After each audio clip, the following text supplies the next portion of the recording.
Hello, everybody. Welcome to Streetlight Babble. Jake and Chris here. We're reviewing. What is it we're reviewing? We're going to be doing a real quick mini babble on Star Wars The Last Jedi's new trailer that just dropped today. Oh, yeah, man. We got some new Star Wars. Star Wars. Got Star Wars.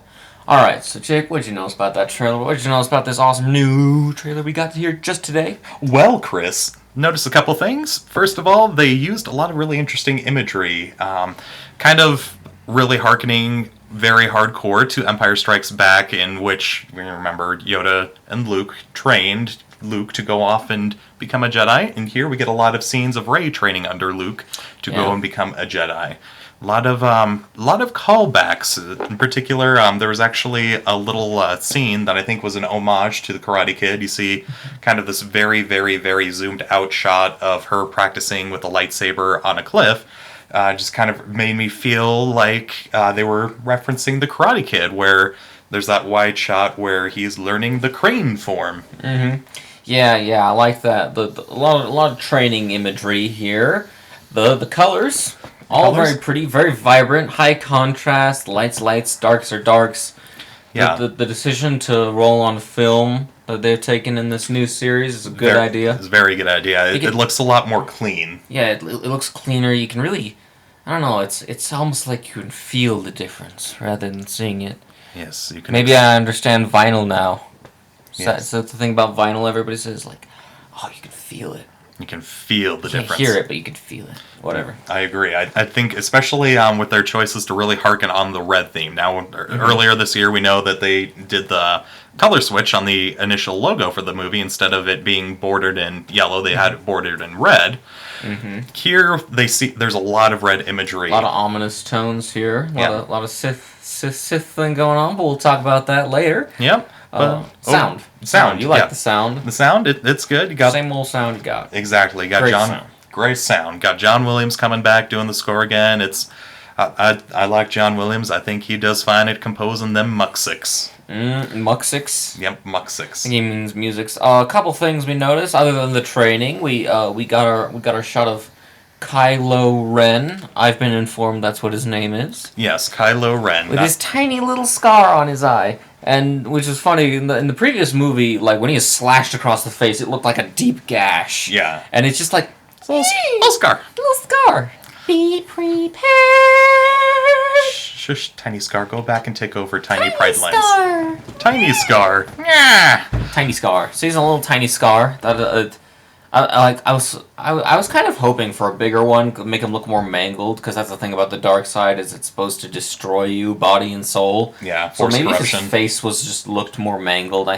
But they got to keep him handsome. Yeah, because he's pretty boy Adam Driver. They want a pretty boy villain, which is fine, I guess. And it's fine. Shows a bit of duality there. Yeah. Next up, we want to talk about our good friend Ryan Johnson. Our good friend Ryan Johnson. Good job. You got to direct it. Good job, Ryan. Good job, Ryan. Good job, Ryan. Now, those of you who know us, we have a friend named Ryan Johnson, and he didn't direct this movie, but Ryan Johnson, thank you for directing this movie. But yeah, there's another Ryan Johnson directing it. It's a common name. Mm-hmm. We got some more nostalgic images. We got TIE fighters. We got Rebel ships. Well, no Resistance ships.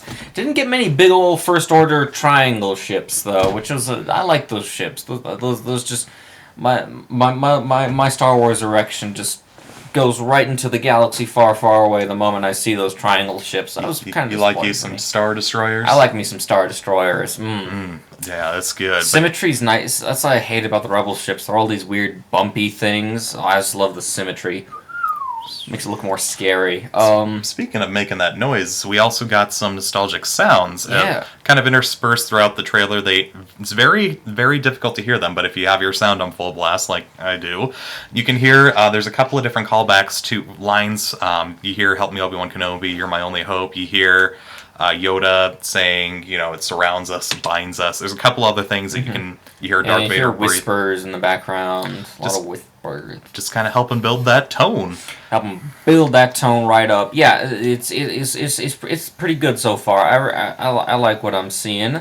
Hopefully, because one of my problems with The Force Awakens, which many people had this problem, was kind of the reuse of a lot of assets, like another Death Star, another all this. It just seems like so I'm hoping they take it in a new direction. I think they're going to.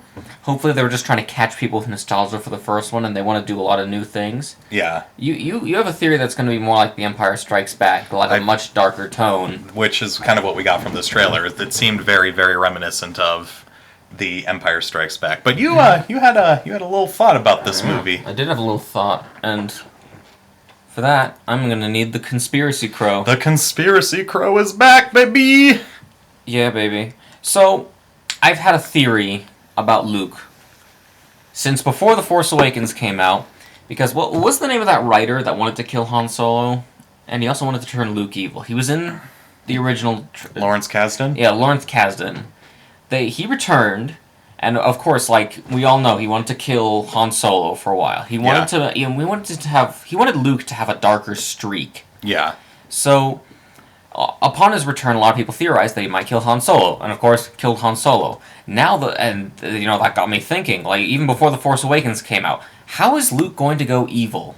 So my little conspiracy crow theory here is, I think that what Luke is going to do, and this trailer kind of reinforces that, Heavily. is that he wants to eliminate the Force as a whole, or Force users as a whole, because...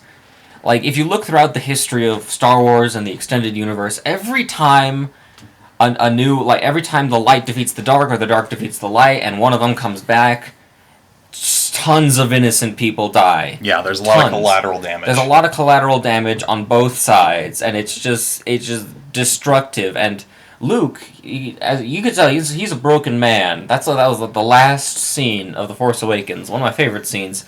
It really drove that home, just how much acting they had to do just with their eyes. You could just see kind of Luke's sorrow. And I think that's might be his end goal, because the final line is this, what is he wants, is like... It's time for the Jedi to end. And I think what's going to happen is that's how they're going to make him evil. He's going to be kind of a...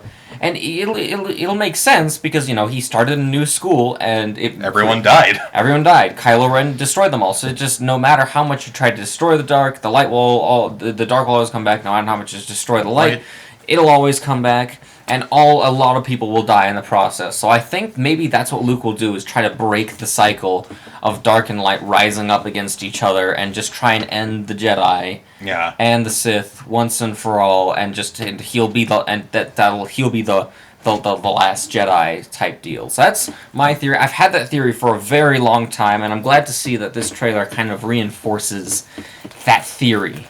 It's a good theory.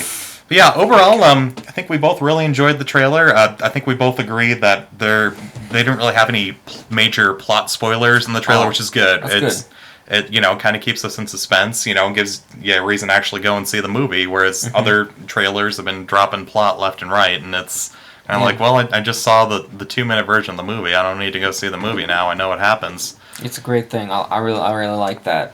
Yeah. So far, great trailer, good trailer. I like it. Hang loose, rock and roll. Go see Star Wars. Go get them Palpa memes. You are the Senate, people. Yes. Audience, you are the Senate. You are the Senate. Oh! Subscribe to our